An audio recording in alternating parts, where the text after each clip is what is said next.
Right కూర్చోండి. మంచిది. దేవునికి స్తోత్రం. ఆ, మీ పిల్లలకు మీరు మంచిగా చక్కగా కీర్తనలు నేర్పిస్తున్నందుకు దేవునికి స్తోత్రం.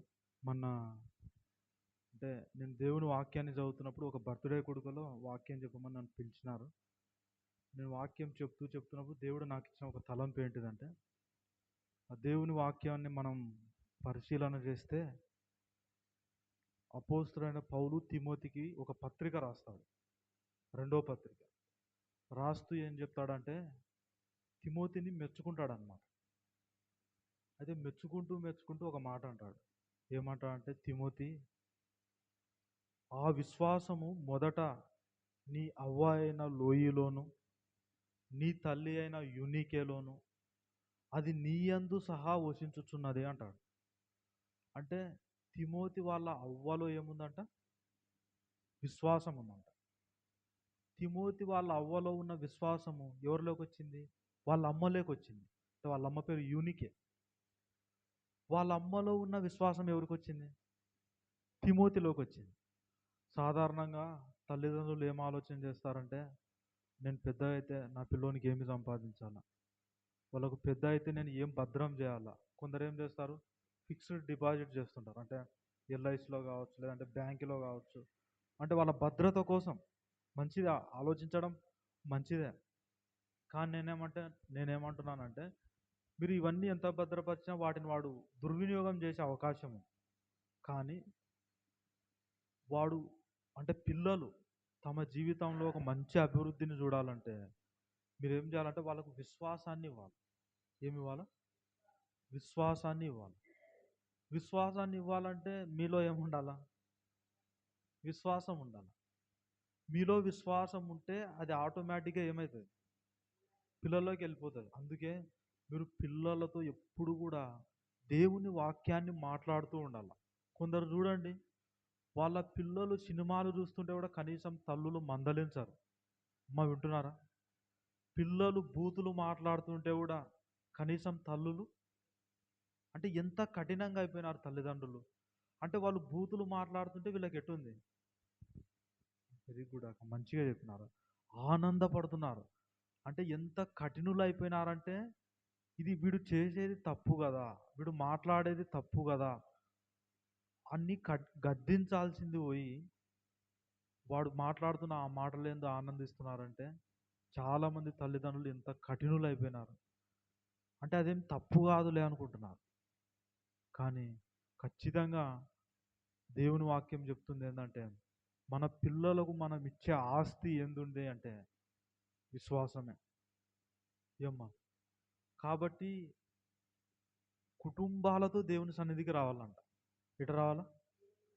మీరు సింగలా కపుల్సా? మీరు అంటే మీరు మ్యారీడా అన్మ్యారీడా? మ్యారీడ్ కదా. మరి ఎందుకు సింగల్గా కనపడుతున్నారు? ఇప్పుడు పెళ్ళి కాని వాళ్ళు ఉంటే వాడు సింగల్ లేరా, వాడు ఒక్కడే వస్తాడా అంటారు కదా. కానీ మీరు సింగల్ కాదు కదా, మీరు ఎవరు? కుటుంబం. కుటుంబాలు ఉన్నాయి మీకు. భర్త ఉన్నాడు, పిల్లలు ఉన్నారు. యెహోషువ ఏమన్నాడు? నేను నా ఇంటి వారును యెహోవాను సేవిస్తామన్నాడు. అన్నాడా లేదా?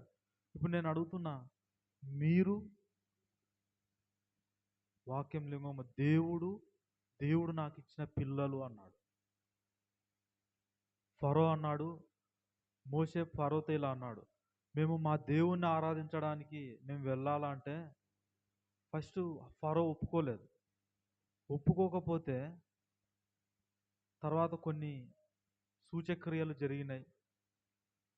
ఫరో ఏమన్నాడంటే, సరే మీరు వెళ్ళండి, మీరు మాత్రమే వెళ్ళండి, మీ పిల్లలు, మీ భార్యలు, మీ పశువులు ఇక్కడే ఉండాలా, మీరు మాత్రమే పోయి దేవుని ఆరాధించండి అన్నాడు.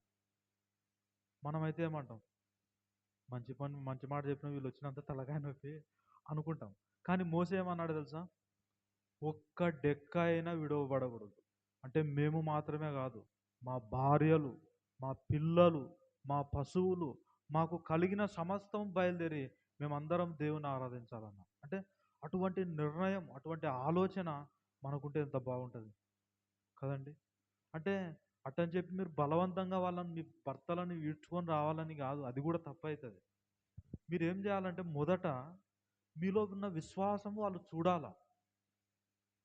ఇప్పుడు మీలో ఉన్న విశ్వాసం వాళ్ళు చూడకుండా, మనలో విశ్వాసాన్ని వాళ్ళు చూడకపోతే ఎట్టా ఆకర్షిస్తారు మనం వాళ్ళను? ఏ విధంగా ఆకర్షించగలం? అంతే కదా! ఆకర్షించగలం. ఇప్పుడు దేవుడు మనల్ని ఎలా ఆకర్షించినాడు తన దగ్గరికి? చెప్పండి ఎవరన్నా. దేవుడు మనలను తనతో సమాధానపరుచుకున్నాడు కదా! దేవుడు మనల్ని తన పిల్లలుగా చేసుకున్నాడు కదా! ఎలా ఆకర్షించినాడు తన దగ్గరికి? అమ్మ తన ప్రేమ ఎక్కడ వెల్లడి చేసినాడు అంటే ఏ విధంగా వెల్లడి చేసినాడు? ఒక్క నిమిషం మీరు. అంటే దేవుడు తన ప్రేమను ఎలా ఏ విధంగా వెల్లడి చేసినాడు? దేవునికి స్తోత్రం. యేసు ప్రభువు శిలువ మరణము ద్వారా దేవుడు తన ప్రేమను ఏం చేశాడు? వెల్లడి చేశాడు. ఆ ప్రేమ మనల్ని ఎవరి దగ్గరికి ఆకర్షించింది?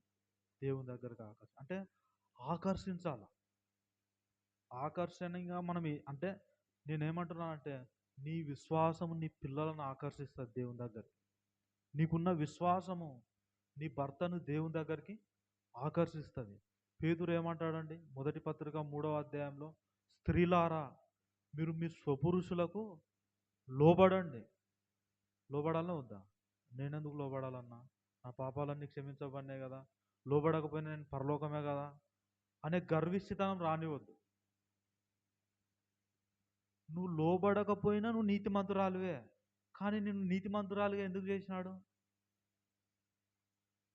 నిన్ను నీతిమంతురాలుగా చేసింది ఎందుకంటే నువ్వు దేవుని అంటే నీ స్వపురుషునికి నీ భర్తకు నువ్వు లోబడి, మంచోడైతేనే లోబడాలా, చెడ్డోడైనా లోబడాలా? చర్చికి వస్తేనే లోబడాలా, చర్చికి రాకపోయినా లోబడాలా?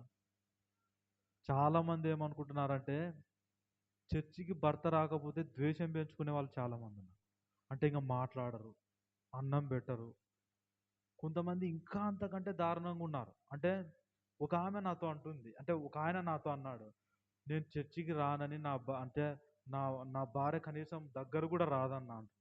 ఇంత కఠినంగా ఉంటే ఎప్పుడు అంటే ఇంత కఠినంగా ఉంటే నేను అడుగుతున్నా, నీ ప్రేమ చేత నువ్వు ఎప్పుడు ఆకర్షిస్తావు వాళ్ళని? అందుకే లోబడు అని చెప్తున్నాడంటే మంచిగా ఉంటే లోబడం అని కాదు. భర్త కాబట్టి నువ్వేం చేయాలా? లోబడాల. అప్పుడు ఆ లోబడితే ఎటన్నా అంటే మీరు వినండి, దాని వెనకాల ఒక వాగ్దానం చేస్తున్నాడు. ఏం చేస్తున్నాడంటే మీ నడవడి వలన వాక్యము లేకుండానే మీ భర్తలను రాబట్టవచ్చంట. దేని వలన? కాదు, నడవడి వలన. వాక్యము లేకుండానే నడవడి వలన రాబట్టవచ్చు. అంటే ప్రవర్తనకి ఎంత విలువ ఇచ్చినాడు దేవుడు? ఏమ్మా వింటున్నారా? ప్రవర్తనకి ఎంత విలువ ఉందో చూడండి. అంటే వాక్యము చెప్పకపోయినా నీ ప్రవర్తన చూసి నీ భర్త ఏమవుతాడంట? దేవుని దగ్గరికి ఆకర్షించబడతాడు. అయితే ఇందులో ఒకటి ఉంది. నీ ప్రవర్తన మారడానికి మూలం యేసు ప్రభువును తెలుసుకోవడమే. నీ ప్రవర్తన మారడానికి మూలం ఏంటిది? యేసు ప్రభువును తెలుసుకోవడమే. నేను అడుగుతున్నా, ఇంత వాక్యం వింటున్నా ఇంకా ప్రవర్తనలో మార్పు లేదంటే మీరు వింటలేరని అర్థం. మీరు వింటలేరు. వస్తున్నాం కదా నా చర్చి కంటే రావచ్చు, కూర్చోవచ్చు, నా వైపే కూడా చూడవచ్చు. కానీ మీరు దాన్ని ఏం చేస్తలేరు? పట్టుకుంటలేరు. దాన్ని ధ్యానం చేస్తలేరు. దాన్ని జ్ఞాపకం చేసుకుంటలేరు. కాబట్టి అలా ఉండొద్దు. వాక్యము చెప్పకపోయినా భర్తలను ఏం చేయొచ్చంట? ఇదే అలంకారం అన్నాడు. అలంకారం అంటే ఏంటిది? ఇదే. సత్ప్రవర్తనే స్త్రీలకు అలంకారం. జడలు అల్లుకొనుటయు, బంగారు నగలు పెట్టుకొనుటయు, విలువగల వస్త్రాలు ధరించుటయు, ఇది కాదంట అలంకారం. అటంటే జడలు వేసుకోవద్దని కాదు దాని అర్థం. దాని అర్థం జడలు వేసుకోవద్దని కాదు. నువ్వు అంటే విశ్వాసం నీలో లేకుండా నువ్వు పైకి ఎంత అలంకరించుకున్నా అది దేవుని దృష్టికి అలంకారం కాదు అని అది దాన్ని చెప్తున్నాడు. ఇక జడలు వేసుకోవద్దు, మంచి బట్టలు కట్టుకోవద్దు అని కాదు. మరలా చెప్తున్నా, మీరు మంచి బట్టలు కట్టుకోవాలనేది దేవుని చిత్తం. మీరు మంచి ఆరోగ్యంగా ఉండాలన్నది దేవుని చిత్తం. మీరు అన్ని విషయాల్లో సౌఖ్యంగా ఎట్టంట ఏమన్నాడు యోహాను రాసిన 3వ పత్రికలో, నా ప్రియుడా నీ ఆత్మ వర్ధిల్లుచున్న ప్రకారము నీవు అన్ని విషయములలో వర్ధిల్లుచు సౌఖ్యముగా ఉండాలి. ఎట్టుండాలా? ఎన్ని విషయాలలో? అన్ని విషయాల్లో. అయితే అన్ని విషయాల్లో నువ్వు సౌఖ్యంగా ఉండాలంటే ఫస్ట్ నువ్వు ఆత్మలో వర్ధిల్లాలి. దీన్నే విశ్వాసంలో ఎదుగుట అంటారు. అందుకే విశ్వాసమునందు అభివృద్ధి పొందాల. విశ్వాసం నందు ఏం పొందాలా? విశ్వాసం నందు అభివృద్ధి పొందాలంటే ఖచ్చితంగా మీరు దేవుని వాక్యం వినాల్సిందే. సంఘాన్ని నిర్లక్ష్యం చెయ్యొద్దు. చాలామంది దేన్ని నిర్లక్ష్యం చేస్తున్నారండి? సంఘాన్ని. అంటే సమాజంగా కూడడం అంటే కొంతమందికి కనీసం అంటే ఎంత నిర్లక్ష్యం అంటే అంత నిర్లక్ష్యం. అది ఉండకూడదు మన జీవితంలో. దేవుని మందిరంలో ఈ దినం సంఘంగా మనం కూడాలంటే ఎలా ఉండాలా? అందుకు తగ్గట్టుగా మీ పనులన్నీ సిద్ధం చేసుకొని ఉండాలి.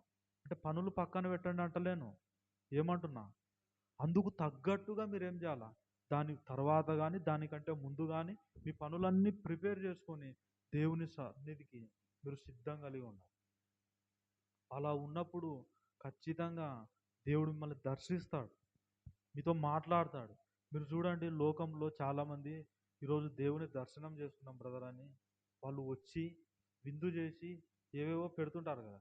ఏం ఎందుకు పెడుతున్నారు ఇవంటే వాళ్ళు ఏమంటారు తెలుసా? దర్శనమైంది సార్ మాకు ఈరోజు, ఫలాని గుడికి పోయింటే మాకేమైంది? దర్శనమైంది. అంటే నిజంగా దేవుడు అర్థమైండాడు. వాళ్ళు ఏదో ఒక రూపాన్ని చూసి అది దేవుని దర్శనం అనుకుంటున్నారు. ఇప్పుడు కనీసం వాళ్ళకున్న తెలివి దేవుని పిల్లలంగా మనకు లేకపోతే ఎంత అంటే అవివేకం అది. దేవుడు తన సన్నిధిలో వాక్యం ద్వారా దర్శిస్తాడని నువ్వు ఎప్పుడన్నా ఆలోచించినావా? ద మీ దేవుడు మీతో మాట్లాడుతున్నాడంటే దేవుని దర్శనం కలుగుతుంది మీకు. దర్శించడం అంటే చూడడం. దర్శించడం అంటే అర్థం ఏందండి? చూడడం. అంటే దేవుని వాక్యం మీకు అర్థమవుతుంటే మీరు ఎవరిని చూస్తున్నట్టు? అంటే ఇంకా దర్శనానికి మీరు ఏమైనా ఖర్చు చేస్తున్నారా? మీరు చూడండి, దర్శనం కావాలంటే ఏం చేయాలా?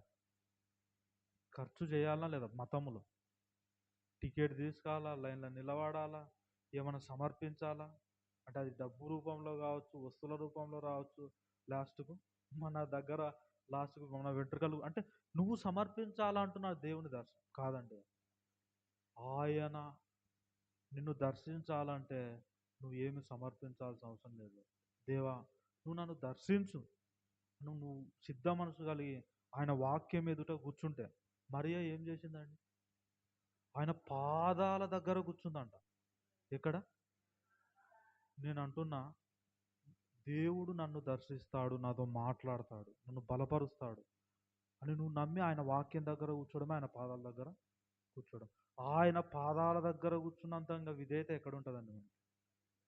ఎక్కడుంటుంది చెప్పండి? ఇప్పుడు చెప్పండి, పాదాల దగ్గర కూర్చోవడం అంటే ఏంది?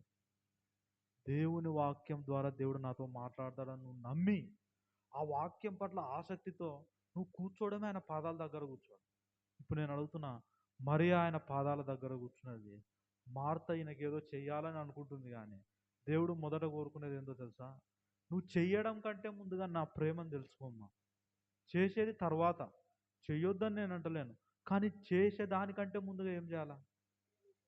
అందుకే నేను మీ అందరికీ ఏం చెప్తాను అంటే, దేవుడు మొదట దేవుని మొదట దర్శించుకోండి మీరు. అంటే దేవుని వాక్యాన్ని మొదట నేర్చుకోండి. ఆ వాక్యంలో నుంచి మీరు పని చేయండి. మీకు ఎంత దేవుడు అర్థమైతే అంతే చేయండి. మీకు దేవుడు ఎంత అర్థమైతే అంతే ఇవ్వండి. భారం పెట్టుకోవద్దు. భారం పెట్టుకుంటే మరుసటి వారం విసుగు వస్తుంది. ఇక రెండో వారానికి క్యాన్సిల్ చేద్దాం అనుకుంటాం. అందుకే నేను ఎప్పుడు మీకు ఏం చెప్తాను అంటే, ఏ భారము కూడా మీ మీద పెట్టుకోవద్దు. అంటే దేవుని పని విషయమై మీరు ఏ భారం కూడా మీ మీద పెట్టుకోవద్దు. దేవుని ప్రేమ మీకు అర్థమై ఆ ప్రేమలో నుంచి నువ్వు చేస్తున్నావు అనుకో, అప్పుడు చేసేటప్పుడు కూడా మీకు భారం ఉండదు. ఏమ్మా మీకు అర్థమైంది? అంటే దేవుని ప్రేమను గ్రహించకుండా నువ్వు ఏదో చెయ్యాలనుకున్నావు అనుకో, ఒకరోజు ఆ పని నీకేమవుతుంది? భారం అవుతుంది. భారం అయితే అప్పుడు ఏమవుతుంది? దేవుని మీద సనుక్కుంటావు, సేవకుని మీద సనుక్కుంటావు, సంఘం మీద సనుక్కుంటావు, కుటుంబంలో సనుగుడు. అంటే సనుగుడు అంతా ఎక్కడి నుంచి వస్తుందో తెలుసా? వినండి దయచేసి, సనుగుడు అనేది ఎక్కడి నుంచి వస్తుంది? అమ్మ వెరీ గుడ్. పలకండి, అందరు మాట్లాడండి, చెప్పండి. భారాలలో నుంచి వస్తుంది. ద్వేషం, కలహం, అసూయ ఇవన్నీ ఎక్కడి నుంచి వస్తాయి? భారాలలో నుంచి వస్తాయి. కానీ యేసు ప్రభు భారాలు పెట్టడానికి వచ్చినాడా, విశ్రాంతిని ఇవ్వడానికి వచ్చినాడా? ఇప్పుడు విశ్రాంతి, ఆయన ప్రేమ అర్థమైతే ఇక నువ్వు విశ్రాంతి, మనస్సులో విశ్రాంతి.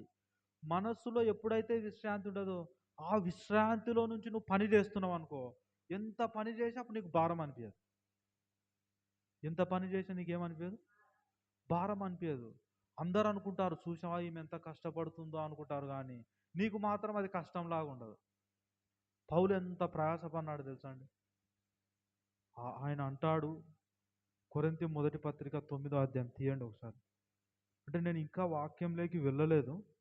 కొరింథీ మొదటి పత్రిక 9వ అధ్యాయము, కొరింథీలకు రాసిన మొదటి పత్రిక 9వ అధ్యాయము, క్షమించండి అది కాదు, కొరింథీలకు రాసిన మొదటి పత్రిక రెండవ పత్రిక 11వ అధ్యాయము 23 నుంచి చదువు. 23 నుంచి 11, 23 నుంచి కొరింథీలకు రాసిన రెండవ పత్రిక 11, 23. వారు క్రీస్తు పరిచారకుల వెర్రివాని వలె మాట్లాడుచున్నాను నేనును మరి ఎక్కువగా. చూసినారా పౌలు ఏమంటున్నాడంటే, వినండి, నా వైపు చూడండి, మీకు అర్థమైంది. పౌలు ఏమంటున్నాడంటే, వాళ్ళు పరిచారకుల, నేను కూడా పరిచారకున్నే. నేను ఎటువంటి పరిచారకున్నో తెలుసా? ఎక్కువ పరిచర్య చేసిన. ఏం చేసినాడంట? ఎక్కువ పరిచర్య చేసినాడు. ఇప్పుడు నేను అడుగుతున్నా, చాలామంది సంఘాలలో పరిచర్య చేస్తున్నారా లేదా? ఏమో వింటున్నారా? పరిచర్య చేయాలంటారా, చేయకూడదంటారా? చేయాలి. ఇప్పుడు నేను అడుగుతున్నా, ఆ పరిచర్య ఎలా చేయాలా? అంటే దేవుని కృపను బట్టి పరిచర్య ఖచ్చితంగా చేయాలా, మర్చిపోవద్దు ఇది. అయితే ఆ పరిచర్య దేంట్లో నుంచి రావాలా? విశ్వాసంలో నుంచి. అంటే అర్థం ఏంటంటే, దేవుడు క్రీస్తునందు నిన్ను ఎంత ప్రేమించినాడో నువ్వు తెలుసుకొని ఆ ప్రేమలో నుంచి ఏం రావాలా? అంటే నువ్వు కసుగొట్టినా కూడా అది ఎక్కడి నుంచి రావాలి? దేవుని ప్రేమను అర్థం చేసుకొని, ఆ అర్థం చేసుకున్న దాంట్లో ఇప్పుడు నువ్వు కసుగొట్టినావు అనుకో, అసలు చాలామందికి కొందరు కసు కొడతారు, కొందరు బండలు దురుస్తారు, కొందరు చేపలు వేస్తారు, ఇంకొందరు దానికంటే కొంచెం ఎక్కువ పని ఏదంటుందండి, సౌండ్ బాక్స్ పెడతారు, ఇంకొందరు అంటే సేవకునికి భోజనాలు పెడతారు. భోజనం పెట్టతోనికి, లేదంటే కొందరు కానుకలు ఇస్తారు. ఎక్కువ కానుకలు ఇచ్చేవానికి కసుగొట్టేతోడు ఎడ కనపడతాడు? సహజంగా అది జరుగుతుంది చాలా చోట్ల. కానీ అంటే ఇది అర్థం చేసుకోండి, అలా అటువంటి దృష్టి ఉండొచ్చా? నేను ఎక్కువ కానుకలు ఇస్తున్నానండి, కానీ మీరేం చేస్తున్నారు అంటే పరిచర్య చేస్తున్నారు, కసు కొడుతున్నారు. ఇప్పుడు నేను ఎక్కువ కానుకలు ఇస్తున్నా, మీరు కేవలం కసే కొడుతున్నారని నేను ఇప్పుడు మిమ్మల్ని చిన్న చూపు చూడొచ్చా? చూడకూడదు, కరెక్టే. కానీ అలా జరుగుతున్నాయి అంటారా లేదంటారా? జరుగుతున్నాయి. కారణం ఏంటంటే, వీడు కానుక ఇచ్చేది అనేది దేవుని ప్రేమలో నుంచి వస్తలేదు. దేవుని ప్రేమను అర్థం చేసుకోకుండా వీని బలంతో, చూసావా నేను ఇంత ఇస్తున్నా అని ఎప్పుడైతే వీని బలాన్ని చూసుకున్నాడో, వెంటనే పొరుగువాని మీద ఏమొస్తుంది? చిన్న చూపు వస్తుంది. కానీ ఇక్కడ మీరు గ్రహించండి, కసుగొట్టేతోడు ఇంకొకటి ఏమనుకుంటా అంటే, చూసావా వాళ్ళు కసు కొట్టమంటే కొట్టరు, ఊరికే కుర్చీల మీద కూర్చోమంటే కూర్చుంటారు, కుర్చీలు తుడసమంటే తుడుస్తారు, కానీ కసు మాత్రం కొట్టరు. ఇప్పుడు నేను కసు కొడుతున్నా అంటే నాకెంత తగ్గింపో అని అనుకునే వాళ్ళు కూడా ఉంటారా, ఉండరా? అని అనుకునే వాళ్ళు కూడా, డిస్టర్బ్ అవుతున్నారా మీరు? డిస్టర్బ్ అవ్వద్దు, వినండి. ఇప్పుడు చాలా చోట్ల మందిరాల్లో కసు కొట్టే వాళ్ళు ఉంటారా లేదా? ఏం రాజన్న? బండలు దూర్చే వాళ్ళు ఉంటారా లేదా? క్లీనింగ్ చేసే వాళ్ళు ఉంటారా లేదా? కొందరు ఏమనుకుంటారంటే, నేను అంటే ఎవ్వరు చెయ్యని పని, చాలామందికి కసు కొట్టడం ఇష్టమేనా? అంటే మీకు ఇష్టం, దేవుని ప్రేమ అర్థమైంది, కానీ అందరికి ఇష్టమేనా? బాత్రూమ్లు క్లీన్ చేస్తుంటారు కొందరు, చేస్తుంటారు లేదా? బాత్రూమ్ క్లీన్ చేయమంటే ఇట్లైనా కొంచెం అభ్యంతరంగా ఉంటుంది కదా. కానీ దేవుని ప్రేమ బాగా అర్థమైతే వాడు దేవుని పని కొరకు చేయడానికి ఏమవుతాడు, ఇష్టపడతాడు. కానీ దేవుని ప్రేమను అర్థం చేసుకోకుండా బాత్రూమ్ క్లీన్ చేయడము, కసువు కొట్టడము చేస్తున్నాడు. చేస్తున్నప్పుడు ఇప్పుడు వానికి ఏమనిపిస్తుంది తెలుసా? ఎవరు ఇది చేయరు కానీ నేనైతే చేస్తా అని, నాకంటే ఎవరు తగ్గించుకునే వాళ్ళు లేరని చెప్పి కసు కొడుతున్నందుకు తగ్గించుకోవడమా? కాదు. అలా అనుకునే వాళ్ళు ఉన్నారు. అంటే పౌలు ఎంతో పరిచర్య చేశాడు. ఎంత పరిచర్య చేశాడంటే పౌలుకు తెలిసినంత సత్యాలు చాలా మందికి తెలియవు. తెలియకపోయినా వాళ్ళు హెచ్చించుకుంటున్నారు. ఈయనకి ఇన్ని తెలిసినా కూడా ఏం చేస్తాడో తెలుసా? అందరితో సమానంగా కూర్చుంటాడు. అందరూ కింద కూర్చుంటే కింద కూర్చుంటాడు.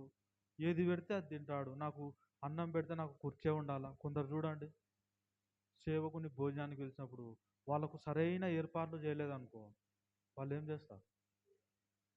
వెరీ గుడ్, ఫీల్ అవుతారు. వాళ్ళు వచ్చినప్పుడు కనీసం వాళ్ళకి ఏదైనా అవకాశం ఇవ్వలేదనుకో, వాళ్ళు ఏం చేస్తారు?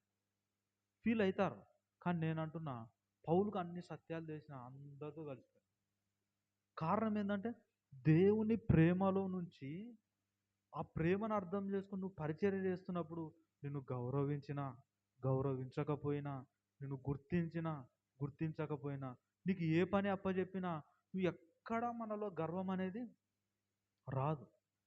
అందుకే మనము ఎప్పుడు కూడా ఏం చేయాలంటే ఏది చేసినా అది ఏదైనా సరే, అసలు యేసుప్రభు అన్నాడు కదా, గ్లాసుడు నీళ్ళు ఇచ్చిన ఏమిచ్చినా అది ఎక్కడి నుంచి రావాలా?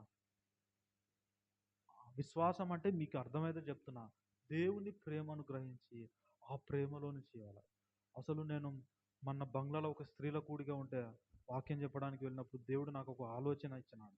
ఏం ఆలోచన అంటే కొరింథీ మొదటి పత్రిక 4వ అధ్యాయంలో ఉంటుంది. ఏమంటే నువ్వు చేసిన ఆలోచన కూడా దేవుని పని కొరకు విశ్వాసమును బట్టి నువ్వు చేసిన ఆలోచనకు కూడా దేవుడు మెప్పిస్తాడంట. మీరు గమనించినారా? అంటే ఆలోచన నువ్వు ఎవరన్నా గుర్తిస్తారండి? నీ హృదయంలో ఉన్న ఆలోచన ఎవరన్నా గుర్తిస్తారా? గుర్తించాలి. కానీ ఎవరు గుర్తిస్తున్నారు? దానికి కూడా యేసు ప్రభు దగ్గర మెప్పు ఉందంట. అంటే అంత లోతుగా ఆయన మనల్ని పరిశీలన చేస్తాడు. ఒక్కోసారి మనం పడే కష్టము, మన ప్రయాస ఎవరు గుర్తించకపోవచ్చు. మన ఆలోచనలు ఎవరు అంతగా దానిని అభినందించకపోవచ్చు. కానీ రేపు నాడు నువ్వు విశ్వాసంతో చేసే చిన్న ఆలోచనకు కూడా ఆలోచన అనేది బయటపడుతుంది అన్న. అంటే మనము ఏమనుకుంటున్నామో మనసులో అది ఎవరైనా కనుక్కుంటారా? కనుక్కలేరు కదా. కానీ విశ్వాసంతో నువ్వు ఏదైనా అనుకుంటే కూడా, అంటే విశ్వాసం బట్టి నువ్వు ఏదైనా చిన్న పని చేయాలనుకున్నా, ఆ ఆలోచనకు కూడా క్రీస్తు న్యాయపీఠం ఎదుట ఏముంది? మెప్పు ఉంది, బహుమానం ఉంది. అక్కడే కాదు, ఇక్కడ కూడా దేవుడు తగిన ప్రతిఫలం ఇస్తాడు. అందుకే ప్రతిఫలం ఉందా లేదా? పని చేయాలా లేదా? కానుకలు ఇవ్వద్దు అంటున్నాం మనం, మందిరానికి రావద్దు అంటున్నామా, పరిచర్య చేయొద్దు అంటున్నామా? ఇవన్నీ చేయాలంటున్నాం. కానీ ఇవన్నీ ఎందులో నుంచి చేయాలా? దేవుని ప్రేమను అర్థం చేసుకొని, ఆ ప్రేమ ఎంత ప్రేమ అర్థమైతే అంతే స్పందించు. అంతకు మించి చేసామంటే అది ఓవర్ యాక్షన్ అంటారు. అంటే నేనేమంటున్నా అంటే చాలామంది ఏం చేస్తున్నారు? ఓవర్ యాక్షన్లు చేస్తున్నారు. అంటే ఓవర్ యాక్షన్ అంటే అర్థం ఏంటంటే ఒరిజినల్గా తెలుసుకుందాం. దేవుని ప్రేమ నీకు ఎంత అర్థమైందో అంతే నువ్వు స్పందించాలి. ఈ ప్రేమను అర్థం చేసుకోకుండా నువ్వు ఎంత ఇచ్చినా దాన్ని ఏమంటారు? Over action. ఇవే మానాల. ఎవరు ఎవరు మానాలా ఇవి? ఎవరు మానాలా? మనమే. అంటే మనమే అంటే నా ఉద్దేశం క్రైస్తవులే, దేవుని పిల్లలే. దేవుని పిల్లలకే చెప్తున్నాడు, బయటోళ్ళతో మనకేం పనమ్మా? మీ పిల్లలను సరి సరి చేసుకోండి అని మీ పిల్లలకే చెప్తారా? పక్కింటి పిల్లలకు కూడా చెప్తారా? మన దేవుడు మనకే చెప్తాడు, ఒరే తప్పు చేయొద్దురా, అబద్ధం ఆడొద్దు నాన్న, నువ్వు దేవుని బిడ్డవు, నువ్వు ఇలా ఉండాలా ఇలా ఉండాలని. లోకానికి కాదు ఆయన చెప్పేది, ఎవరికి? మనకి. లోకానికి ఆయన ఏం చెప్తాడంటే యేసు ప్రభువుని నమ్మండి నా పిల్లలు అవుతారు అని చెప్తాడు. ఇదే ఇంకా లోకానికి బోధ. మనకేం బోధ? అందుకే లోకానికి యేసు ప్రభు రక్షకుడే, మనకు కూడా. మనకెందుకు రక్షకుడు? మనం ఆల్రెడీ రక్షించబడినాం కదా. మనకెందుకు రక్షకుడు? ఆలోచించండి. లోకానికి ఎందుకు రక్షకుడు? ఆయన నమ్మితే నరకం తప్పించుకుంటారు. ఇప్పుడు మనం ఆల్రెడీ ఏమైనాం? సంఘంగా మనం ఆల్రెడీ ఏమైనాం? నరకం తప్పించుకున్నాం. అయినా కూడా మనకు రక్షకుడేనంట. ఎందుకు రక్షకుడు? అందుకే మనుషులందరికీ రక్షకుడు, విశేషముగా విశ్వాసులందరికీ రక్షకుడు అంట. ఇప్పుడు నేను అడుగుతున్నా, మనకెందుకు రక్షకుడు ఆయన? ఏమ్మా ఇక్కడ చూడు, మనకెందుకు రక్షకుడు ఆయన? ఏమన్నా ఎప్పుడు వినలే ఈ మాట, ఈరోజే వింటున్నా నేను. అసలు రక్షకుడా అన్నట్టుగా మీరు ఉన్నారు. కానీ వినండి, మనకెందుకు ఆయన రక్షకుడో తెలుసా? పాపము చేయకుండా కాపాడేది నిన్ను ఆయనే. పరిశుద్ధంగా జీవించడానికి నిన్ను రక్షించేది ఆయనే. దురాలోచనలో పడిపోకుండా కాపాడేది ఆయనే. అంటే నీకు ఆరోగ్యం ఇచ్చేది, బలహీనతల నుంచి బలపరిచేది ఆయన. అంటే వీటన్నిటి విషయాల్లో కూడా ఆయనకు మన రక్షకుడు. చూసావా? నీకెందుకు రక్షకుడో నువ్వు ఎప్పుడన్నా ఆలోచన చేసావా? లోకానికి ఎందుకు రక్షకుడు అంటే చెప్తావు, ఆయన నమ్మితే నరకం తప్పించుకుంటారు కాబట్టి ఆయన పేరు రక్షకుడు. యేసు అన్న మాటకు అర్థమైంది రక్షకుడు. ఇదిగో కన్యక గర్భవతి ఒక కుమారుణ్ణి కనను, ఆయనకు ఇమ్మానుయేల్ అని పేరు పెడతారని ప్రవక్తలు ప్రవచించినట్టుగా గబ్రియేల్ దూత వచ్చి మరియకు చెప్పినప్పుడు, మరియ అంటే గబ్రియేల్ దూత ప్రవచించినట్టు ఆయన కుమారుని కనింది. కుమారుని కానీ ఆయనకు యేసు అని పేరు పెట్టింది. యేసు అను మాటకు అర్థమైంది రక్షకుడు.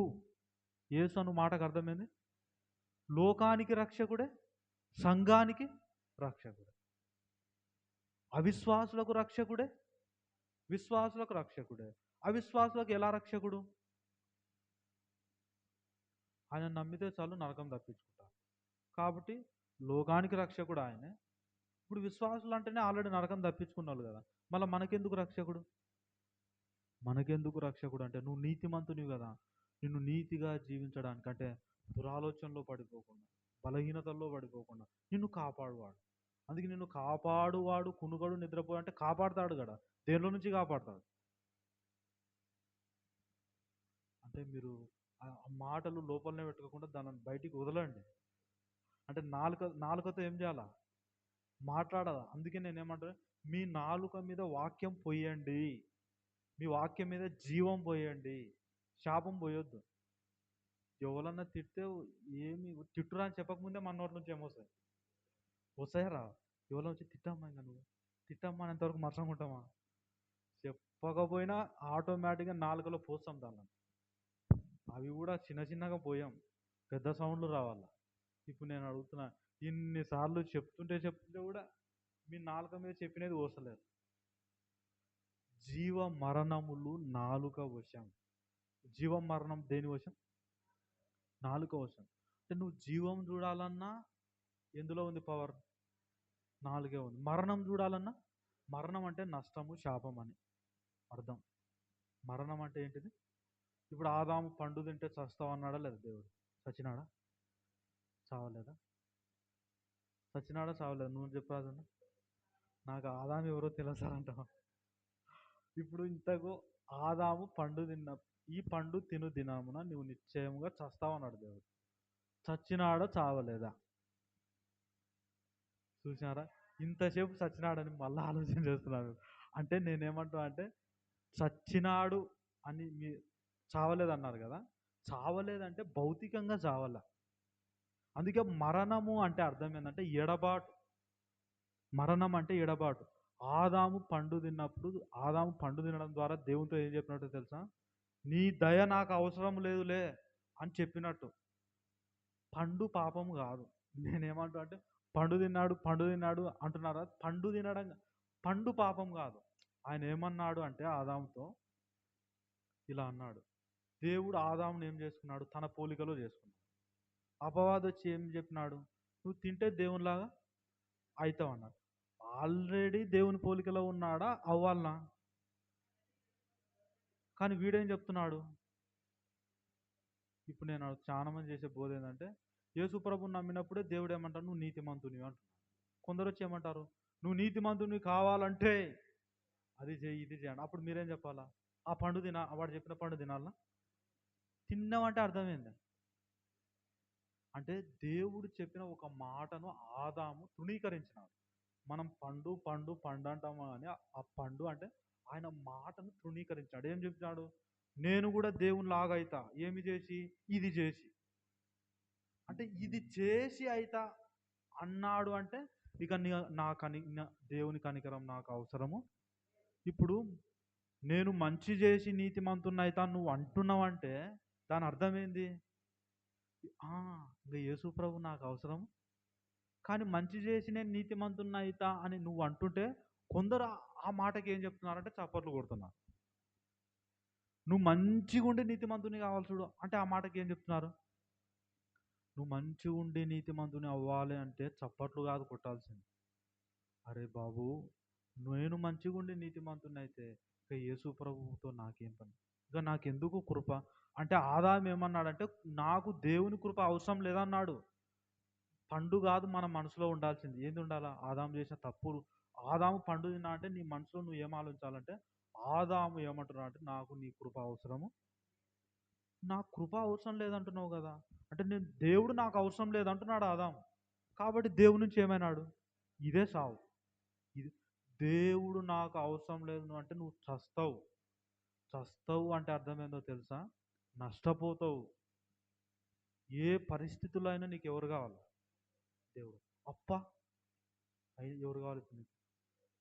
దేవుడు అవసరం లేదు ఈ అప్పు తీసుకునికంటే ఇంకా తాడు నీ తంటాలు నువ్వు వాడు. ఏమవుతుంది? నీ బలం అంతా పోతుంది, నీ కష్టం అంతా పోతుంది. అది అవుతుందో కూడా కాలేదు. చస్తావు. చస్తావు అంటే అర్థమైంది అది అది వెరీ గుడ్. నష్టపోతావు. అందుకంటే మరణము అంటే ఎడబాటు. ఈరోజు చాలామంది క్రైస్తవులు కూడా రోజు చూస్తున్నారు చావు. ఎప్పుడెప్పుడు చూస్తున్నారు? రోజు. ఇప్పుడు నేను అడుగుతున్నా, మన చావ మన మన కొరకే కదా ఆయన చచ్చిపోయింది. చనిపోయింది మన కొరకే కదా. యేసు మన అపరాధముల నిమిత్తం అప్పగింపబడి చనిపోయినాడా లేదా? ఏమ్మా, యేసు ప్రభు కోమా లేకపోయినాడా? చనిపోయినాడు. చనిపోయినాడు కదా. ఆయన రక్తమంతా ధారపోసినాడు. ఇప్పుడు యేసు ప్రభుతో పాటు ఇద్దరు దొంగలు సిలువ వేయబన్నారు కదా. ఇద్దరు దొంగల యూదుల ఆచారం ప్రకారము ఇక అంటే సాయంత్రం పూట సిలువలో ఉండకూడదు మనుషులు. కాబట్టి ఏం చేయాలి? వాళ్ళని సిలువ మీద నుంచి దించాలని వచ్చి చూసినారు. చూస్తే ఇద్దరు దొంగలు చనిపోలే. చనిపోకపోతే ఇప్పుడు ఏం చేసినారు? వాళ్ళు కాళ్ళు చేతులు విరగొట్టినారు. కానీ యేసు ప్రభు దగ్గరకు వచ్చి చూస్తే ఆయన ఆల్రెడీ చనిపోయినాడు. కాబట్టి ఆయన కాళ్ళు చేతులు విరవబడలేదు. అందుకే ఆయన ఎముకలలో ఒకటైనా విరువబడదని ఇంతకుముందే ప్రవచనం ఉంది. ఆ ప్రవచనం ప్రకారం యేసు ప్రభు ఎముకలు ఏం కాలే? విరగొట్టబడలేదు. ఎందుకంటే ఆయన ఆల్రెడీ వీళ్ళు విరగొడదాం అనుకున్న టయానికే యేసు ప్రభు ఏమైనాడు? చనిపోయినాడు. అంటే యేసు ప్రభు చనిపోయినాడంటే నీ చావు ఆయన చూసినాడనే లేదు. మరి నువ్వు దేంట్లో చచ్చిపోవాలి ఇప్పుడు? మీరు ఇప్పుడు దేంట్లో చచ్చిపోవాలని అడుగుతున్నా. దేంట్లోనూ మీరు మరణం చూడవు. ఆరోగ్యంలో ఇప్పుడు ఎంతోమంది ఆరోగ్యం విషయంలో కృంగిపోతున్నారు. ఇది మరణమా కాదా? అంటే మరణం నష్టమా కాదా? ఇది కూడా నువ్వు చూడకూడదు. ఎంతోమంది మనస్సులో నెమ్మది లేదు. మనసులో ఏం లేదండి? నెమ్మది లేదు. ఇప్పుడు నేను అడుగుతున్నా, మన తలంపులతో చేసిన ఆలోచనల కొరకు కూడా మనము మన దురాలోచనల కొరకు కూడా యేసుప్రభు ఏం చేసినాడు?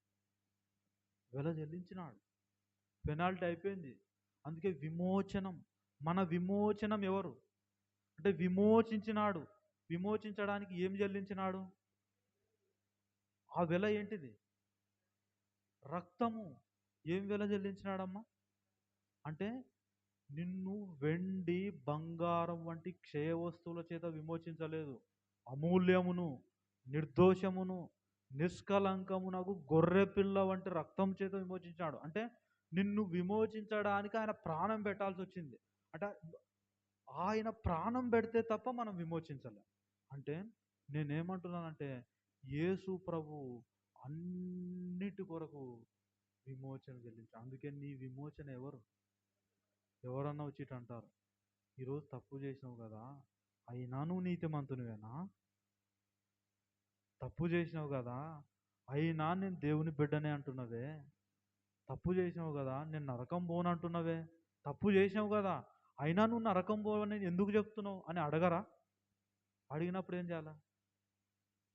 ఒక నిమిషం మనం మా పాస్టర్ సార్ నెంబర్ కనుక్కొని నెంబర్ ఇస్తాం మాట్లాడ అంటారా? అయినా నువ్వు ఎందుకు నరకం పోవని అడిగేవాళ్ళు లేరా? చెప్పాలా లేదా సమాధానం? మాకెందుకు అన్న, వాళ్ళు ఏమన్నా అడగండి, మేము అస్సలు నోరే ఎత్తాం అంటారా? మీలో ఉన్న నిరీక్షణను గురించి హేతు అడిగే వాళ్ళు ఉంటారంట. ఇప్పుడు మీరు నీతిమంతులు అంటారు, మేము నరకం పోమంటారు. ఏమ్మా ఎందుకోరు మీరు నరకం అని అడిగే వాళ్ళు ఉండరా? బయట వాళ్ళు అడగారు, ఎవరు అడుగుతారు? చచ్చిపోయేతోళ్ళే అడుగుతారు. చచ్చిపోయేతోళ్ళే అడగరా మిమ్మల్ని? అడిగినప్పుడు మీరు ఏం చేయాలి? సమాధానం చెప్తే వాళ్ళకు మీరు మేలు చేసిన వాళ్ళు అవుతారు కదా. మన చర్చికి రావాలని చెప్పి సమాధానం చెప్పకూడదు. మన చర్చి వాళ్ళు ఎక్కడికి పోయినా వాళ్ళు ఒకవేళ సత్యం తెలియకపోతే ప్రేమతో వాళ్ళకి ఏం చేయాలా? చెప్పాలి. ఒకవేళ సత్యం తెలుసుకోవాలని కోరిక ఉంటే రండమ్మ వినండి అని చెప్పాలి. అది వేరు. మా చర్చికి రావాలా, మా చర్చిలో కూర్చోాలా, ఇటువంటివి మనకు అవసరం లేదు. అయితే మీలో ఉన్న నిరీక్షణను గురించి మీరు ఏం చేయాలా? హేతు అడిగే వాళ్ళు బయట ఉన్నారు. అడిగినప్పుడు ఏం చేయాలా? కోపడొద్దు. సాత్వికముతో సమాధానం చెప్పుటకు ఎల్లప్పుడూ సిద్ధంగా ఉండాలన్నమాట. అంటే ఎందుకు మీరు నరకం పోరమ్మా? మీరేమి తప్పు చేయలేదా? అయినా మీరు చేసిన నరకం పోరని అంటున్నారు. ఎందుకు అంటున్నారు అడిగినప్పుడు, అమ్మ నా విమోచన యేసు ప్రభువు. నేను నీతిమంతురాలని అంటున్నానంటే నా మంచితనం కాదమ్మా, నా నీతి ఎవరు? యేసు ప్రభువు అమ్మ అని మీరు మీలో ఉన్న ఆ నిరీక్షణను వాళ్ళకు చెప్పండి. వాళ్ళకి ఎంత ధైర్యం కలుగుతుంది. ఎంతమంది అండి నరకం పోతామన్న భయంతో బాధపడుతున్నారు. ఇంతమంది లేరు. కానీ మీ ద్వారా వాళ్ళకి ఏం కలగాలో తెలుసా? జీవము కలగాలి. ఏం కలగాల? ఆదరణ కలగాల. మీరు దేవుని ప్రేమ గురించి వాళ్ళకి చెప్తుంటే, అరే ఆ అక్క దగ్గరికి పోయి ఇంకొంచెంసేపు మాట్లాడదాం రా అన్న ఆదరణ కలగాలి. అందుకే దేవుడంట మీ మీ మీద ఉన్న మహిమను చూసి అనేకులు మీ దగ్గరికి వస్తారు. నువ్వు మాట్లాడుతుంటే ఏం కలుగుతుంటుంది? క్షేమము.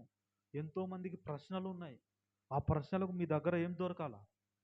జవాబులు దొరకాల, సమాధానం దొరకాల. అప్పుడు మీ దగ్గర సమాధానం దొరికినప్పుడు వాళ్ళు ఎంత నెమ్మది ఉంటుంది. అవునా కాదా? అందుకే మనమందరం లోకానికి సమాధానం. అందుకే ఉప్పు మీరు అన్నాడు. మీరు లోకమునకు వెలుగు అన్నాడు. ఉప్పుగా చేసినాడు, కానీ ఆ ఉప్పు సారం ఇస్తలేదు. ఇంకా ఏం చేయాలి? ఆ ఉప్పును పడేస్తే ఏం చేస్తారు? నువ్వు తొక్కనిగా తప్పేంది? అట్ట ఉండొద్దు. మనం ఆ స్థితికి రావాలి. ఉప్పుగా చేసినాడు, రుచి ఉప్పుగా చేసినాడు. వాక్యం విను, నా నాలుక మీద ఆ మాటలు పోసుకో, మాట్లాడుతుండు. అప్పుడు అందరికి ఏం తగులుతుంది? రుచి తగులుతుంది. రుచి తగిలితే ఇప్పుడు ఒక హోటల్లో తింటే బాగా డబ్బులు పెట్టాం, కానీ టేస్ట్ లేదు. తింటే మళ్ళీ పోతామని ఆ హోటల్కి పోం. కానీ మేము మొన్న వస్తూ చాలా చీప్ రేట్లో ఒక బిర్యానీ తిన్నాం. అంటే ప్రార్థన అయిపోయినాక వస్తూ టైం లేట్ అంటే చీప్ రేట్లో బిర్యానీ తిన్నాం. 200 రూపాయలు పెడితే దొరకని టేస్టు 100 రూపాయలకే దొరికింది. మేము బైక్ ఎక్కి మాట్లాడుకుంటూ వస్తున్నాం, అబ్బాయి ఏముంది బిర్యానీ, భలే టేస్ట్ ఉంది అనుకున్నాం. మళ్ళీ ఎప్పుడైనా తినాలనిపిస్తే ఇప్పుడు ఏం చేస్తాం? ఎప్పుడైనా ఆడికే పోతాం. ఎందుకు? టేస్ట్ ఉంది, రేట్ తక్కువ. ఇప్పుడు నేను అడుగుతున్నా, నువ్వేం వెల చెల్లించాల్సిన అవసరం లే. వెల చెల్లించకపోయినా టేస్ట్ వస్తుందా లేదా? ఆ ప్రేమ వాళ్ళకి చెప్తే ఇప్పుడు ఏం చేస్తారు? అది నీ దగ్గర దొరికితే ఇప్పుడు వాళ్ళు ఎక్కడికి వస్తారు? పోదాం పారని వస్తారా లేదా? ఇప్పుడు నేను అడుగుతున్నా, నువ్వు ఏమి వెల చెల్లించొద్దు అంటావు వాళ్ళకి. ఎందుకు? వెల అంతా ఎవరు చెల్లించారు? అంటే ఫ్రీ. పోనీ ఫ్రీ అని చెప్పి ఏమన్నా పాసిపోయిన అన్నం పెడుతున్నారా? ఏం టేస్ట్ లేని కూరలు పెడుతున్నారా? వెలంతా ఆయన చెల్లించాడు, కానీ నువ్వు నీతిమంతురాలు. వెలంతా ఆయన చెల్లించినాడు, అసలు రోగాలకు కూడా నీ మీద అధికారం లేదు. చాలామంది రోగంతో చచ్చిపోవడం భక్తి అనుకుంటున్నారు. ఉన్నారు అలా. కానీ రోగమే లేకుండా బ్రతకాలి మనం ఈ లోకం. అట్టి కృప దేవుడు మనందరికి అనుగ్రహించును గాక. అంటే మోసేనంట 120 ఏళ్ళ వయసులో చచ్చిపోయినాడంట. 120 ఏళ్ళలో. మోసే గురించి రాస్తూ దేవుని వాక్యం ఏం చెప్పిందంటే, కాలులో సత్వ తగ్గలేదంట, కంటి చూపు మందగించలేదంట. ఎంత అద్భుతం ఇది! ఇది మనకి ఆడైతే సార్, ఈ కాలంలో ఆడైతే సార్, మోసే కాలంలో అంటే అవుతుంది. ఇప్పుడే ఆడైతే సార్ అనుకోవద్దు, అది అపవాది తలంపు. ఈ కాలంలో ఆడైతే సార్ అనేవాళ్ళు ఉంటారా లేదా? ఇప్పుడు ఫుడ్ వేరు, ఇప్పుడు అంతా మందుల ఫుడ్ సార్. ఇప్పుడు అట్ట చెప్పొద్దు, నువ్వు అట్ట మాట్లాడొద్దు. అది ఎవరు మాట్లాడాలా? అవిశ్వాసంతో ఉన్నోళ్ళు మాట్లాడాలి. కానీ ఆ కాలం కొరకు యేసుప్రభు ఎలా చెల్లించినాడు? ఈ కాలం కొరకు పరిస్థితులను బట్టి కాదు నువ్వు మాట్లాడాల్సింది. యేసు ప్రభు నీ కొరకు చేసిన కార్యమును బట్టి నువ్వు మాట్లాడాలి. కానీ మనం ఎక్కువ దేన్ని బట్టి మాట్లాడతాం? సార్ ఈ కాలంలో ఇది యాడ్ అవుతుంది సార్, ఇప్పుడున్న జనరేషన్లో ఇది యాడ్ అవుతుంది సార్. జనరేషన్ను బట్టే నువ్వు మాట్లాడాల్సింది, కాలాన్ని బట్టే మాట్లాడాల్సింది కాదు. యేసు ప్రభు శిలువ మరణాన్ని బట్టి. అందుకే మన భాష ఈరోజు ఎట్టుందో మారకూడదు. మన భాష అంటే ఎప్పుడు మాట్లాడినా కృపనే మాట్లాడాలి. ఎప్పుడు మాట్లాడినా ఏం మాట్లాడు దాన్ని చూస్తావు. అంటే మాట్లాడితే నువ్వు నోటి మీద ఏం పోస్తున్నట్టు? జీవం పోస్తే ఆ జీవం నీ శరీరానికి తగలదా? అందుకే శాపం మాట్లాడవద్దు. నీకు పిల్లలు ఉన్నారా? నీ పిల్లలను శపించవద్దు. చాలామంది తల్లులు పిల్లలను పచ్చి బూతులు తిడుతుంటారు, అది కరెక్ట్ కాదు. చాలామంది తండ్రులు పిల్లలను చాలా అంటే లోకస్తులు మాట్లాడినట్టు మాట్లాడుతుంటారు, అది కరెక్ట్ కాదు. నేను ప్రేమతో చెప్తున్నా, నువ్వు ఎవరితో మాట్లాడినా ఏం మాట్లాడాలి తెలుసా? వాళ్ళని ఆశీర్వదించు. యాకోబుకు 12 మంది పిల్లలండి. 12 మంది పిల్లలను దగ్గర తీసుకొని ఆశీర్వాదాలు ప్రకటించేసిన. ఇప్పుడు మీ పిల్లలు దగ్గరకు వచ్చినప్పుడల్లా మీరు ఏం చేయాలి? దేవుడు నిన్ను దీవించుగాక, ప్రభు అయిన యేసుక్రీస్తు నామంలో నువ్వు దీవించబడదుగాక నన్ను తల మీద పెట్టి మీరు ఆశీర్వాదం పలకండి. అప్పుడు ఖచ్చితంగా పిల్లలు గొప్పవాళ్ళు అవుతారు.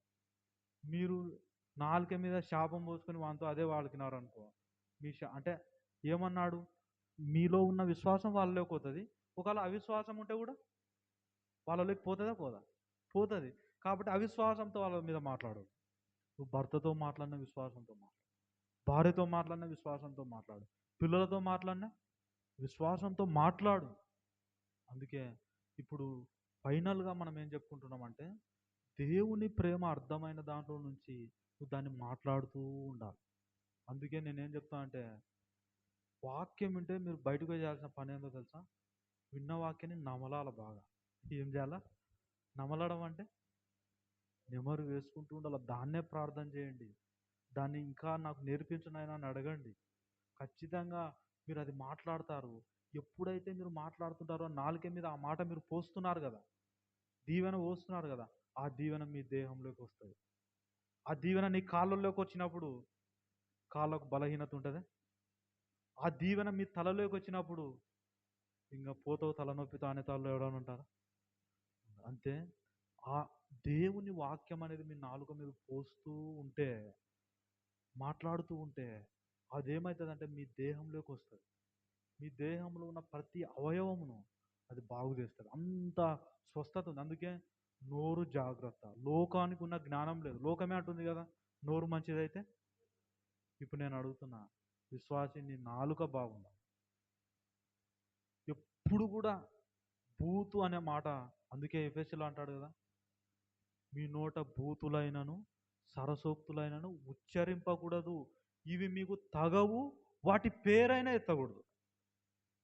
అంటే వాటి పేరైనా ఎత్తకూడదు అంటే అర్థం ఏందో తెలుసా? ఎవడన్నా నిన్ను తిడితే, లేదంటే ఎవడన్నా నిన్ను బూతులు మాట్లాడితే, లేదంటే ఎవరన్నా తిడుతుంటే మనం ఏం చెప్తామంటే, వాడు ఎట్ట తిట్టినాడు వచ్చి ఇంట్లో చెప్తుంటాం. వాడు ఇట తిట్టినాడు, అట తిట్టినాడు, వాడు తిట్టినట్టువని మనం చెప్తుంటాం. ఆ పేరు కూడా నువ్వు ఎత్తకూడదు. అంటే వాడు బూతు మాట్లాడినాడు అనుకో, బూతులు మాట్లాడినాడని చెప్పు, అంతేగాని ఎట మాట్లాడినాడో అవి మాట్లాడొద్దు. అంటే వాటి పేరు కూడా మీరు ఏం చేయొద్దు. ఇది మనకు తగినది, పరిశుద్ధునికి తగింది ఇది. అందుకే మీరు ఏ వాక్యం అయితే వింటున్నారో దాన్ని మీరు ఎక్కువగా మాట్లాడాలి. చాలామంది జీవితాల్లో ఎందుకు వాక్యము వింటున్నా దీవించబడతలేరు చెప్పండి? ఇప్పుడు ఏమో వాక్యం వింటలేదా అంటే వింటున్నారు, వస్తలేరా అంటే ఆదివారం వస్తున్నారు, కానీ ఎందుకు ఇంకా దీవించబడతలేరు? దాన్ని మాట్లాడతలేరు, దాన్ని ప్రార్థన చేస్తలేరు. దాన్ని మాట్లాడడమే ప్రార్థన. అంటే ఏమైతే దేవుడు ఏ వాక్యం ద్వారా ఏ మాట ద్వారా నేను దర్శిస్తున్నాడో ఆ మాట నువ్వు ఏం చేయాలా? మాట్లాడాలా. అవసరమైతే ఈ వారం నేను ఇది నేర్చుకున్నా, దేవుడు నాతో ఇది మాట్లాడినాడని మీ తోటి సహోదరులతో, ఆసక్తి పరులు ఉంటారు కదా, వాళ్ళకు మీతో మీరు షేర్ చేసుకో. అందుకే నేను ఒక మాట మీకు జ్ఞాపకం చేస్తున్నాను. నేను హెబ్రీయులకు రాసిన పత్రిక 11వ అధ్యాయంలో ఒక మాట ఉంటుంది. ఆ మాట అంటే 11వ అధ్యాయంలో అంతా హేబేలు, నోవహు, హనోకు, అబ్రహాము, ఇస్సాకు, యాకోబు, యోసేపు, గిద్యోను, బారాకు, సంసోను, వీళ్ళందరి గురించి చెప్తూ వీళ్ళందరూ ఎలా జీవించినారంట? విశ్వాసంతో జీవించినారంట. ఎలా జీవించినారు? విశ్వాసంతో జీవించడం అంటే ఏంది?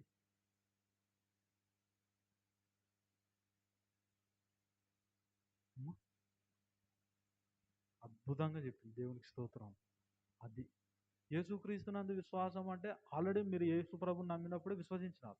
దాన్ని రక్షణ పొందడానికి కావాల్సిన విశ్వాసం అంటారు. అయితే రక్షించబడినాక కూడా మనం విశ్వాసంలో ఎదగాలి కదా. విశ్వాసంలో ఎదగడం అంటే దేవుని నోట నుండి వచ్చే మాటను మనం వింటూ, దేవుని మాట దేవుని ప్రేమనే కదా. అంటే ఆయన ప్రేమ అర్థమైతే దాన్ని విశ్వాసంను బట్టి జీవించడం అంటారు. ఇప్పుడు నేను అడుగుతున్నా, వాళ్ళందరూ ఎలా జీవించినారంటే దేవుని ప్రేమ అర్థమైంది, ఆ ప్రేమను బట్టి గొప్ప కార్యాలు చేశారు. సింహాల నోళ్ళు కూడా మూసారంట వాళ్ళు. డానియల్ను పక్కా ప్లాన్తో ఆయనను మోసం చేసి, రాజును మోసం చేసి నన్ను చంపాలనుకొని ఏం చేశారంటే అన్యాయంగా నేరం మోపి ఎక్కడ వేసినారు? సింహాల బోన్లో వేసినారు. ఇప్పుడు నేను అడుగుతున్నా, సింహము నోర్లు మూసుకున్నాయంట డానియల్ను చూసి. ఇప్పుడు నేను అడుగుతున్నా, బాగా చదువుకున్నోని తీసుకుపోయి ఆ బోన్లో పెట్టినామనుకో, అబ్బా వీడు బాగా చదువుకున్నాడు అని నోరు మూసుకుంటాయి. బాగా ధనవంతుని తీసుకుపోయి సింహం కాడ పెట్టిన, ఆకలి కొనిన సింహం దగ్గరతో పెట్టినాం అనుకో. ఇప్పుడు నేను అడుగుతున్నా, సింహాల బోన్లో ఎప్పుడు వేస్తారంట తెలుసా? దానికి కొన్ని రోజులు ఏం పెట్టకుండా అప్పుడు సింహాల బోన్లో వేస్తారంట. అప్పుడు ఎట్టుంటుంది అది? ఆకలితో ఉంటే.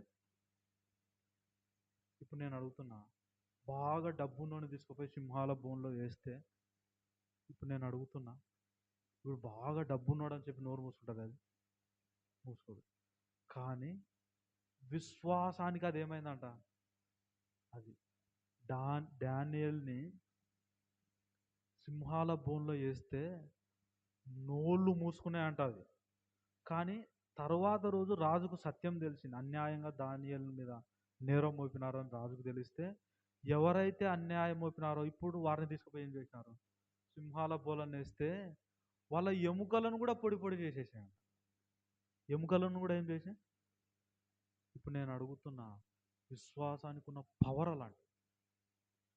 అంటే ఇప్పుడు మీరు చూడండి, యేసు ప్రభు ఒక సముద్రంలో పోతున్నాడు, నావలో పోతున్నాడు, శిష్యులు ఆ ఓడలో ఉన్నారు. వెంటనే తుఫాను వచ్చింది, అలలు వచ్చింది. కానీ యేసు ప్రభు ఏం చేస్తున్నాడు? ఆ ఓడలో అమరమునకు పోయి నిద్రపోతున్నాడు. ఇప్పుడు అలలు ఆయనను ఏమి చేయలేవని యేసు ప్రభుకు తెలుసు. కానీ అందులో శిష్యులు ఉన్నారు కదా, ఏమైనారు? భయపడి యేసు ప్రభువుని వచ్చి, యేసు ప్రభువా లేనా, లేయి అని ఆయన లేపినారు. లేపితే ఇప్పుడు నేను అడుగుతున్న, యేసు ప్రభు అబ్బా మంచి పని చేసినారా, బాగా లేపినారా అని అన్నాడా? అల్ప విశ్వాసులారా ఎందుకు మీరు సందేహపడినారు అని లేచి గాలిని సముద్రమును గద్దిస్తే అవి నిమ్మలమై. అంటే యేసు ప్రభు కూడా ఎలా చేయగలిగినాడు ఇది? ఏమ్మా, యేసు ప్రభు కూడా ఎలా ఆయన దేవుని వాక్యం, దేవుని ప్రేమ యేసు ప్రభుకు తెలుసు. కాబట్టి దేవుని ప్రేమను బట్టి ఏ పరిస్థితుల్లో కూడా ఆయన భయపడకుండా దాన్ని ఏం చేసినాడు? నిమ్మలం చేసినాడు కదా. అంటే విశ్వాసానికి ఉన్న శక్తి, అంటే ఎటువంటి పరిస్థితులు నీ చుట్టుపక్కల ఉన్నా నువ్వు జడియవు, భయపడవు. అందుకే అన్నాడు యెహోషువతో, దేవుడు అన్నాడు, నిన్ను ఏమాత్రం విడువను ఎడబాయను, భయపడకుము, జడియకుము అన్నాడు. కొందరు జడుచుకుంటారా లేదా? కొన్ని పరిస్థితులను చూస్తేనే వాళ్ళకి ఏమొస్తుంది. కానీ నువ్వు జడియొద్దు యెహోషువ, నువ్వు జడియొద్దు. ఎందుకంటే యెహోషువ యుద్ధానికి పోవాలా, చాలా యుద్ధం చేసేది ఉంది, ఆ కనాను స్వాధీనం చేసుకోవాలా. నువ్వు వాళ్ళని చూసి జడియొద్దు యెహోషువ, వాళ్ళని చూసి నువ్వు భయపడొద్దు, నీతో కూడా యుద్ధం చేసేది నేనే అని బలపరిచినాడు. అంటే ఇప్పుడు యెహోషువకున్న ధైర్యం ఏంటంటే, యుద్ధం చేసేది నేను కాదు, నా పక్షంగా దేవుడు చేస్తాడని. ఎంతమంది సైన్యం ఉన్నా ఆ సైన్యాన్ని చూసి ఆయన భయపడలేదు. అందుకే నేనేమంటున్నా అంటే, భయపడితేనే సగం చస్తాడు మనిషి. భయపడితేనే ఏమవుతాడండి? సగం. ఇంకా ఆ భయానికే వాడు మనుషులు ఏం చెప్తే అది నమ్మి వానికి ఉన్న డబ్బు పెడతాడు. మీరు చూడండి, ఒక హాస్పిటల్కి పోద్దామనుకో, డాక్టర్ ఏం చేస్తా అంటే, ఇప్పుడు కనుక అర్జెంటుగా వీనికి చూపించలేదనుకో, వీడు అవుట్ అంటే అయిపోయి ఏం చేస్తాం? వెంటనే ఫోన్ చేసి, అన్నా ఒక నెల కల్లా ఇస్తా అన్న, వాని కాడ లేకపోతే ఒక 10 లక్షలు ఇవ్వన్న ఇప్పుడు. అంటే భయం ఏం చేసిందంటే వాడిని ఎంతకైనా వాడు నష్టపోవడానికి సిద్ధపడ్డా. అంటే భయమే మనిషిని సగం చంపుతుంది. కానీ ఇప్పుడు నేనేమంటా అంటే విశ్వాసంలో ధైర్యం వస్తుంది. విశ్వాసంలో ఏమొస్తుంది? ధైర్యంగా ఉన్నప్పుడే కదా నువ్వు మంచి నిర్ణయాలు తీసుకుంటావు. భయపడినప్పుడు ఎవడేం చెప్తే అది నమ్ముతావు. కానీ ధైర్యం ఉంటే తొందరపడాల్సిన అవసరము లేదు అంటావు. ఇప్పుడు నేను అడుగుతున్నా, విశ్వాసంలో నీకు ధైర్యం ఉంటుంది. ఆ ధైర్యంలో నువ్వు ఒక మంచి నిర్ణయం తీసుకొని నీ జీవితంలో నువ్వు అన్ని విషయాల్లో క్షేమంగా ముందుకు. అందుకే ప్రేమతో మీ అందరికీ నేను ఏం చెప్తున్నానంటే, విశ్వాసంలో ఎదగండి, ధైర్యంగా జీవించండి. ధైర్యంగా మీరు ఎప్పుడైతే జీవిస్తున్నారో మీరు అన్ని విషయాల్లో దీవించబడతారు. ఫైనల్గా ఇప్పుడు నేను ఏం చెప్తున్నానంటే, 11వ అధ్యాయంలో వీరందరూ విశ్వాసంతో జీవించినారు కదా. ఇప్పుడు 12వ అధ్యాయంలో ఏమంటున్నాడంటే, మనకు చెప్తున్నాడు. ఇప్పుడు 12వ అధ్యాయంలో సంఘానికి, దేవుని ప్రజలకు ఏం చెప్తున్నాడంటే ఇలా చెప్తున్నాడు. ఫిబ్రవరి 12:1 చదవండి. ఫిబ్రవరి 12:1 అన్న ఎంత అంట? 8 1 అయిపోయింది. ఒక 5 నిమిషాలు అయిపోయింది. ఫిబ్రవరి 12:1 ఇక్కడ చూడండి. ఇంత గొప్ప సాక్షి సమూహం, ఒక్క నిమిషం నిదానంగా చదువు. ఇంత గొప్ప సాక్షి సమూహం, ఎవరు ఆ సాక్షి సమూహము అంటే 11వ అధ్యాయంలో వీళ్ళందరి గురించి చెప్పినాడు కదా. హనోకు, నోవాహు, హేబేలు, అబ్రహాం, ఇస్సాకు, యాకోబు, శారా, సంసోను, యోప్తా, దావీదు, సమూయేలు, వీళ్ళందరి గురించి చెప్పినాడు కదా. ఇంత గొప్ప సాక్షి సమూహము మేఘము వలె ఎలా ఆవరించిందంట? మీరు బయటికి పోయి చూస్తే మీ చుట్టూ అంతా ఏం కనపడుతుంది? ఆకాశం అంటే మేఘం కనపడతా లేదా? ఇట్లా చూసినా అదే కనపడుతుంది, ఇక్కడ చూసినా అది. మీరు చుట్టూ తిరిగి చూసినా ఏం కనపడుతుంది? ఇప్పుడు నేను అడుగుతున్నా, మేఘము వలె ఆవరించినారంట. అంటే ఏం చెప్తున్నాడో తెలుసా? నీ చుట్టూ నువ్వు ఎటువంటి పరిస్థితులు పెట్టుకోవాలో తెలుసా? నువ్వు పక్కన వాళ్ళతో మాట్లాడినా, ఈ వ్యక్తితో మాట్లాడినా, అవతల వ్యక్తితో మాట్లాడినా, నీ వెనక వాళ్ళతో మాట్లాడినా, నువ్వు చుట్టూ ఎవరితో మాట్లాడినా నీ చుట్టుపక్కల ఎవరిని పెట్టుకోవాలన్నా? విశ్వాసంతో జీవించే వాళ్ళను, అటువంటి వాళ్ళతో నువ్వు సహవాసం చేయాలా? అటంటే లోకాన్ని ద్వేషించాలనే కాదు. అటువంటి లోకాన్ని ద్వేషించాలని కాదు దీని ఉద్దేశం. లోకస్తులతో మాట్లాడొద్దు అని కాదు దీని ఉద్దేశం. నువ్వు మంచి జీవితం జీవించాలంటే నువ్వు విశ్వాసంతో, అంటే నీ చుట్టుపక్కలన్ని పరిస్థితులు నువ్వు ఎలా సెట్ చేసుకోవాలా? ఆ, అంటే నీ స్నేహితులు కానీ నువ్వు అంటే ఆ వాతావరణాన్ని నువ్వు కల్పించుకోవాలి. ఇది ఎట్లా సాధ్యమవుతుందంటే నువ్వు వాక్యం వింటూ వింటూ ఉండు. నీకు ఆలోచన, ఇప్పుడు నేనే నా గురించి చెప్తున్నానండి. నాకు ఒకప్పుడు ఈ వాక్యం తెలియదు, ఈ సత్యం నాకు తెలియదు. కానీ దేవుని కృప వల్ల నేను నేర్చుకున్నా, గ్రహించిన. కొంతమంది దేవుని సేవకుల దగ్గర కూడా నేను నేర్చుకున్నప్పుడు ఎప్పుడైతే నాకు ఈ సత్యం అర్థమైందో, ఇప్పుడు నేను ఆటోమేటిక్గా దుర్బోధకు దూరంగా ఉండడం ప్రారంభించాను. ఎందుకంటే ఆ బోధ మనకు క్షేమం కాదు అని చెప్పి, ఎప్పుడైతే ఈ వాక్యాన్ని నేను వింటూ ఈ వాక్యాన్ని నేను చదువుతున్నప్పుడు దేవుడు నాకు చాలామందిని ఈ వాక్యం తెలిసిన వాళ్ళనే పరిచయం చేశాడు. అంటే నేను ఎక్కడికి పోయినా నాకు ఏ వాక్యం తెలిసిన వాళ్ళు ఉన్నారు? కృపావాక్యం తెలిసిన వాళ్ళే. కృప ద్వారా రక్షణ, ఉచితంగా నీతిమంతులమవుతాం, నీతిమంతుడు శ్వాస మూలంగా జీవించడని నాకు ఆ వాక్యం తెలిసిన వాళ్ళని దేవుడు పరిచయం చేశాడు. నేను వేరే ప్రాంతం పోయినా వాళ్ళు నేను మాట్లాడుకునేది అది, ఇంకో చోటుకు పోయినా వాళ్ళు నేను మాట్లాడుకునేది అది. అంటే నీ చుట్టూన్న వాతావరణాన్ని నువ్వు ఎలా సెట్ చేసుకోవాలా? మీరు చూడండి, చాలామంది ఈడ వాక్యం వింటారు, ఇంకా బయటికి పోతే ఈ వాక్యాన్ని మర్చిపోయి ఇంకా చెప్పాల్సిన ముచ్చట్లన్నీ చెప్తుంటారు. కానీ మనం అలా ఉండొద్దు. నువ్వు ఇక్కడ ఏమైతే వింటున్నావో ఆ వాక్యాన్ని డిస్కస్ చేసే వాళ్ళతో, అంటే ఆ వాతావరణం కల్పించుకోవాలి. అప్పుడు నువ్వు కూడా ఏమవుతావు? ఆ విశ్వా నీకు కూడా సింహాలు నోళ్ళు మూస్తాయి. నమ్ముతారా నమ్మరా? మీకు కూడా గాలి తుఫాన్ ఆగాలంటే ఆగాల. ఇంత గొప్పగా, అందుకే పక్కన 1000 మంది పడినా, కుడి పక్కన 10,000 మందినా అపాయం నీ వద్దకు రాదు. కానీ పక్కన 1000 మంది పడితేనే మనం జడుస్తాం. నెక్స్ట్ నాదేరా, కౌంట్ స్టార్ట్ అయిందిరా అంటాం. కాదు, పక్కన పన్న కూడా అపాయం నీ యుద్ధకు అంత ధైర్యంగా ఉంటాం. అంత జీవితము మనకి యేసు ప్రభువులో ఉంది. కాబట్టి ఫైనల్గా మీకు అందరికీ నేనేం చెప్తున్నా అంటే, మీరు ఏదైతే వింటున్నారో దాన్ని ఎక్కువగా మాట్లాడండి, దాన్ని ప్రార్థన చేయండి. ఒప్పుకుంటేనే మీరు దాన్ని చూస్తారు, మాట్లాడితేనే మీరు దాన్ని చూస్తారు. ఉందా అలా బైబిల్‌లో అంటే అదొక్కటి లేదు, ప్రార్థన చేద్దాం. రోమా 10:10 చదవండి. రోమపత్రిక 10:10. రోమిలోకి రాసిన పత్రిక 10వ అధ్యాయం 10వ వచనం. ఏలయనగా నీతి కలుగునట్లు మనుష్యుడు హృదయంలో విశ్వసించును. అమ్మ వింటున్నారా? రక్షణ కలుగునట్లు నోటితో. ఇప్పుడు పని అంతా దేనికి పెట్టినాడు దేవుడు? నోటికి. కానీ మనము వాక్యము తప్ప అన్ని మాట్లాడతాం నోటితో. ఇదెంత విచారం! వాక్యము తప్ప ఈ నోటిని అన్ని పనులు. కానీ ఈ నోటిని నువ్వు వాడాల్సింది దేనికోసం? వాక్యమే మాట్లాడితే ఎట్లా అంటే వాక్యంలోనే ఉన్నాయి నీకు అన్ని. నేను ఇది ఒక రకంగా చెప్తున్నా. పల్లెటూరులో సాధారణంగా ఏమంటారంటే, అంటే మన ప్రాంతాల్లో, నువ్వు వాక్యమే వాక్యం అంటే అన్నమేటరా, వాక్యమే వాక్యం అంటే పిల్లలెటరా, వాక్యమే వాక్యం అంటే మరి కుటుంబ పరిస్థితులు ఎటరా అంటే ఇప్పుడు నేను అంటున్నా, ఆ వాక్యంలోనే నీకు అన్నం పెట్టాడు.